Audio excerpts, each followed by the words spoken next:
do DF e vim conversar um pouquinho aqui hoje com vocês sobre algumas dicas para o PAS, para essa etapa aí da vida de vocês. Então, a primeira coisa, vou falar com vocês aqui sobre PAS 1, 2 e 3, porque a gente tem o mesmo foco em interpretação de texto. Dificilmente a gente vai conseguir dizer para vocês um conteúdo específico que vai cair em qualquer uma das etapas, porque o foco é interpretação de texto. Não estou dizendo que você não vai ter uma questão ou outra ali sobre gramática ou sobre vocabulário. Isso pode acontecer, mas a chance quase mínima, tá? Quase nula de que isso aconteça. Então, beleza. Como então você vai se preparar para uma prova que vai ser puramente ou quase toda sobre interpretação de texto? A gente tem algumas dicas, alguns macetezinhos que tornam isso um pouquinho mais fácil para vocês. Então, beleza, vamos lá.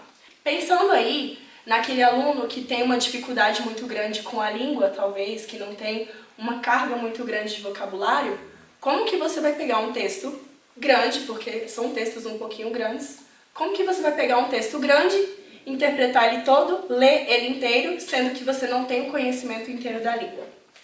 É aí que a gente entra com as dicas, beleza? Então, primeiro, quando você pega a provinha lá e tudo mais, você vai ver os textos separados, geralmente tem uma imagenzinha, tem uma tirinha pra gente poder trabalhar ali.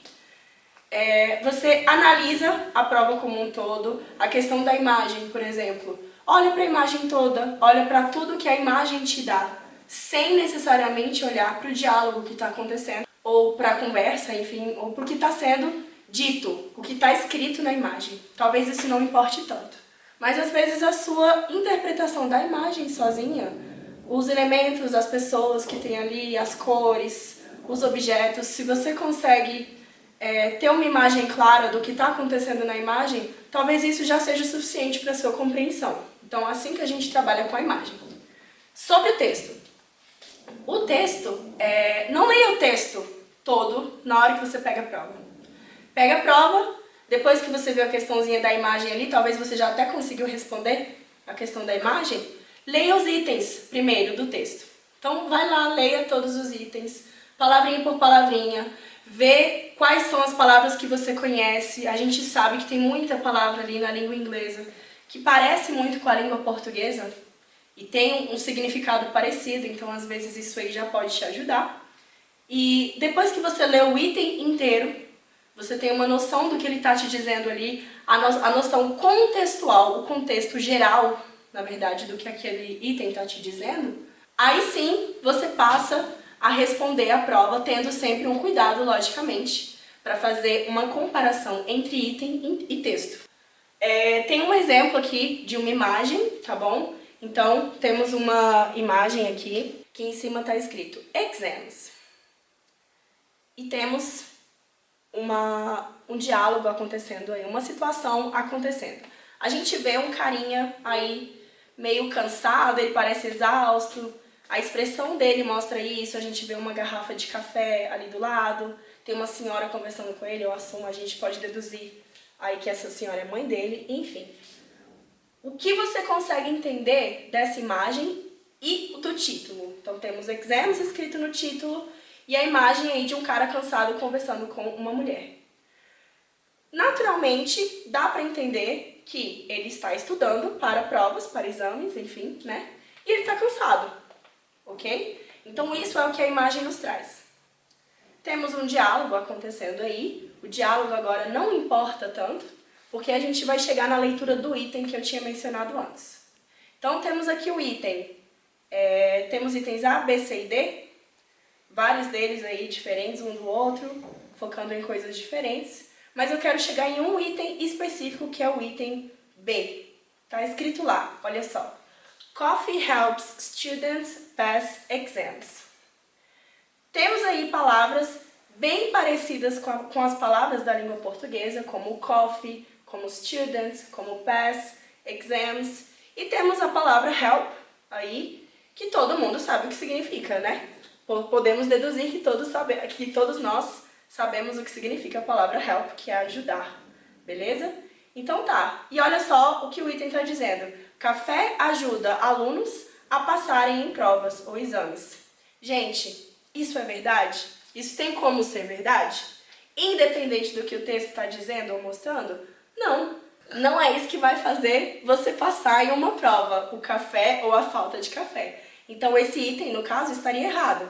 Então é assim que a gente resolve uma questão, um item. Eu te dei uma situação em que lendo apenas o item, a gente já tem uma resposta mesmo sem ter ido ao texto para saber ou não, ok? E aí temos uma segunda situação. Vamos lá. A gente tem agora uma questão de texto.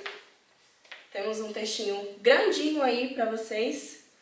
E temos um item aí, o item 6, logo abaixo dele, dizendo: In the text, the word later, que está na linha 11, means immediately afterwards. Beleza? Ele te deu a linha, certo? Então você vai lá na linha 11. Temos lá um trecho. Vamos olhar o contexto todo. It is your life that you're thinking about. So staying focused in this moment of thinking will be of benefit later. Beleza, paramos aí no later. Olha só o que o item está dizendo.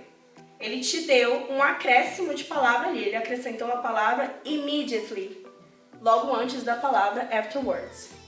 Sem precisar entender o que essa frase inteira está te dizendo, ou que o texto inteiro está te dizendo, essa palavra immediately, ou imediatamente, é uma palavrinha perigosa, porque imediatamente é algo que vai acontecer agora, neste exato momento. E ali no texto, ele não tem essa palavra. Ele não te dá, em momento algum, essa noção de que aquela ação, aquela situação ali, vai acontecer tão rápido.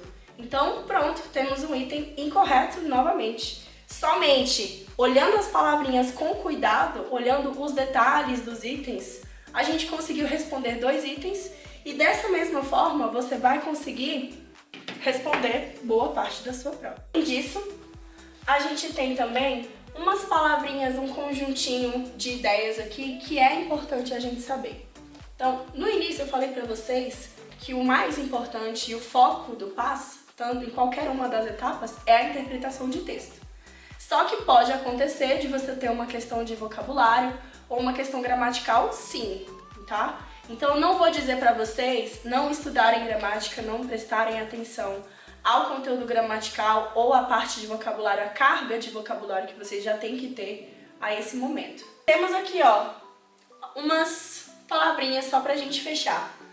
Can e may, que são 2 modal verbs. 2 modal verbs que podem indicar várias coisas, têm várias funções, mas que dentro de uma prova como essa, podem ter função de possibilidade, indicar uma possibilidade. Vocês vão encontrar muito nos enunciados das questões ou até mesmo dentro do item, esses modais. E vocês precisam entender o que eles estão te dizendo, tá bom? Porque eles podem limitar uma resposta, eles podem ampliar talvez uma coisa que era para ser um pouquinho mais específica. Então é importante sim saber o uso dos modais. E algumas outras palavrinhas, como alguns advérbios de frequência, como always ou never, também, que são palavras muito exatas e generalizam muito as situações. Então tem que tomar muito cuidado com palavrinhas, detalhezinhos ali que às vezes a gente não dá tanta atenção, mas ele muda tudo na sua compreensão, ok? Então é isso, muito obrigada, espero que vocês façam uma boa prova e tchau, tchau!